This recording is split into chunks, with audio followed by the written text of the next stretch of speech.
Hey guys, Robbie K here, coming at you with yet another movie review, number 10 in the line of a 2-week. And tonight we're going to talk a little more about yet another movie coming out at the holiday season that's a little off the beaten path. Now in this busy night, we're going to, of course, always welcome you to another Robbie's Movie Reviews. Thank you very much for giving me a shot. And tonight we're going to talk about, of course, one of the new movies that premiered yesterday at Christmas. But in case you're new to the site, here's where we go. First off, how we break this down is we have a trailer, fair game what you see on the TV shows without revealing any spoilers, followed by then kind of a quick and dirty review to get you done, and then finally we finish up with a more detailed review, so that way in case you like the likes and dislikes is what I do, then you get a little bit of the detail on that. Now,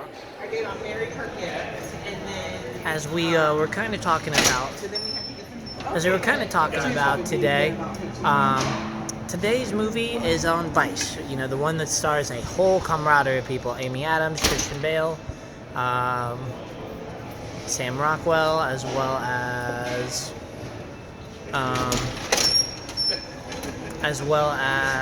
who's the other one I'm trying to? Steve Carell, as they go over the vice presidency of Mr. Chaney.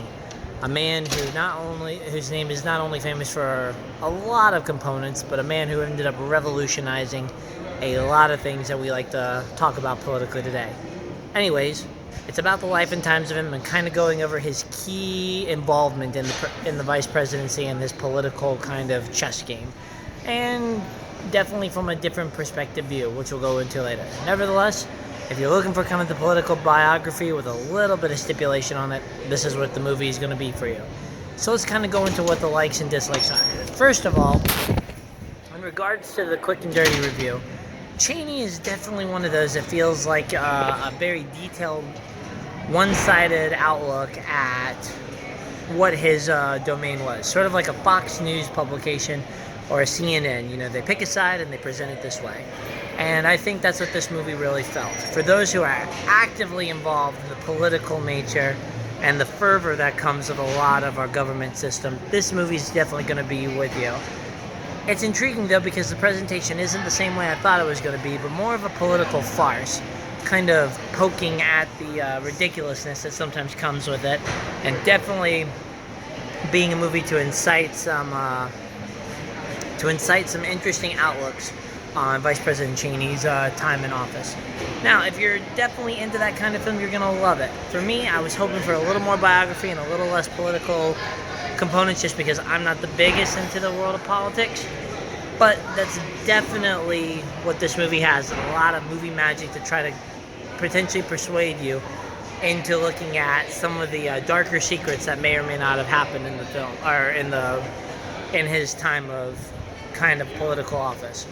Nevertheless, acting-wise, it's very fantastic, and it's got a great cast to bring it up with writing that, again, presents it in an interesting way, but definitely not your run-of-the-mill. So if you happen to agree with some of the things that he did, or particularly lean towards one movie over the other, definitely take stock and get yourself prepared for what is to come, because, again, this isn't your typical political biography.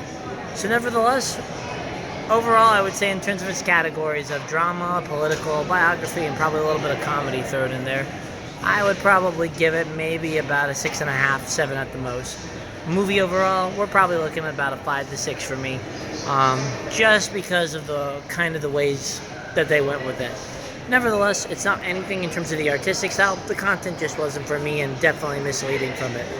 But if this is where I end up leaving you guys, I do appreciate you, of course, giving me a shot. As always, we greatly appreciate the support, the likes, the dislikes, and all sorts of components like that. But nevertheless, we do hope that you will share, leave some comments to help me make this better for you.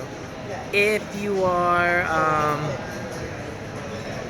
interested in staying for the likes and the dislikes, well then,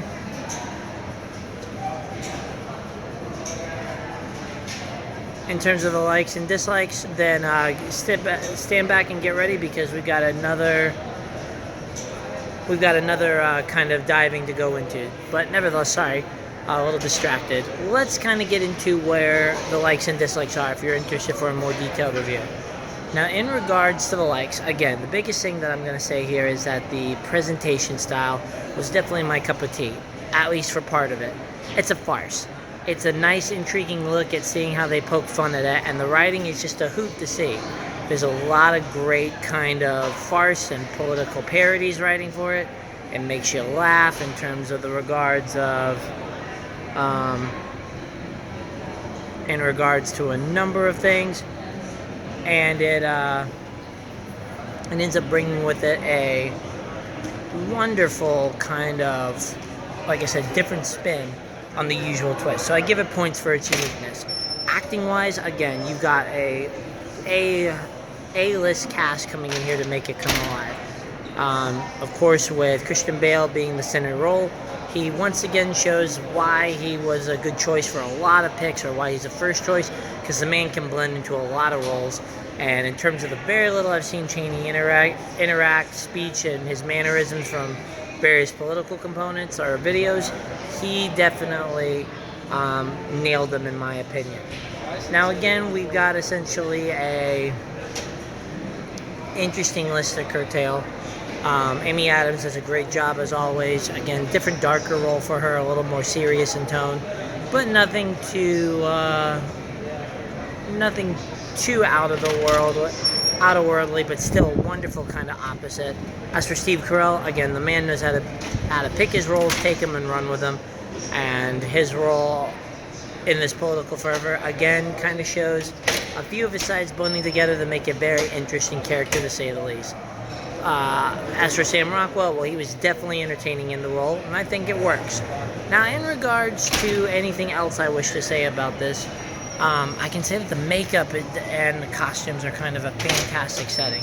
And what I love about the movie is seeing the transformation of guys you would not expect to look like this, and suddenly having your mind blown as prosthetics, makeup, hair, all sorts of stuff come together to really make for an awesome, I guess, re-imaging slash revitalizing the various candidates and their wives and respective spouses.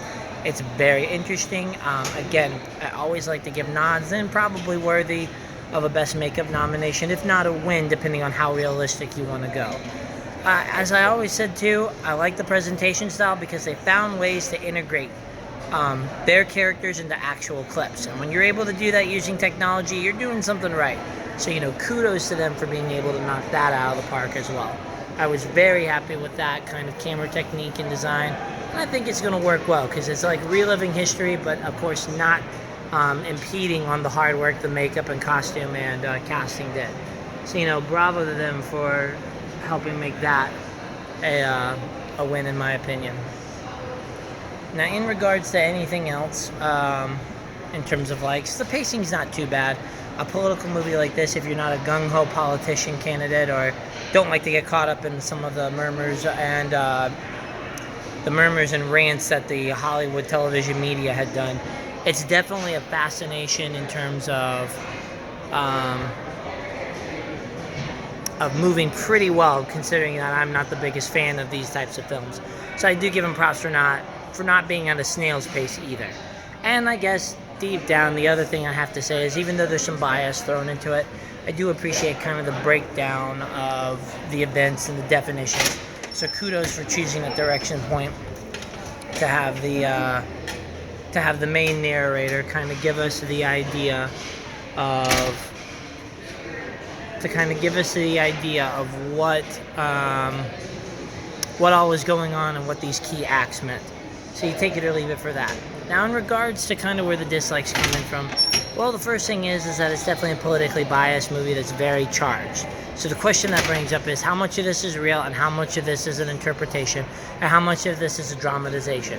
While we know Hollywood usually likes to do this kind of stuff, seeing as this is supposed to be kind of a political biography movie, I can definitely say that it all depends on how you look at it, and while I have no loyalties to anything, it's just very difficult to get over some of the political fervor behind this, as it's a little detracting from the overall telling. In addition, while I did appreciate the presentation style of the movie, I would definitely say that it was also a little confusing the way that they kept hopping in between and showcasing some of the symbolism that they were doing. Again, it's interesting to say the least, but it's not my cup of tea when you jump back and forth and have difficulties kind of staying on what should have been a linear presentation. But hey, that's just me. In regards to kind of some inclusions, I think the other thing that may or may not be an issue is that the content shows you a lot of purpose and potential, but because there's so much that Chaney did and so much they wanted to cover, especially with the farce approach, you really run into having to kind of try to keep everything straight. So it's definitely a rewatch or a revisit to the history books, trying to figure out what in the world is going on, who were the key players, and just what was all involved in regards to the political milieu mess that was this vice presidency and just his interaction overall. So there's a lot of names and details to be lost if you're not careful. And again, if you like that kind of stuff and you really like this approach, I guess you're going to really enjoy this movie too. It all depends on where you stand in terms of the political game and how much you even pay attention to it. But nevertheless, it's definitely a movie that's a lot more like a history textbook through a Fox level or through some type of media level than it is an actual kind of movie and story.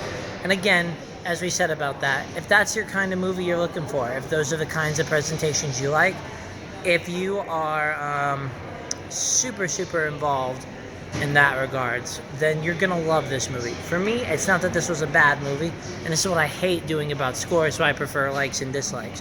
But again, the thing you gotta look for is that if you are definitely like politically charged, if you agree with this, then you're gonna love this movie.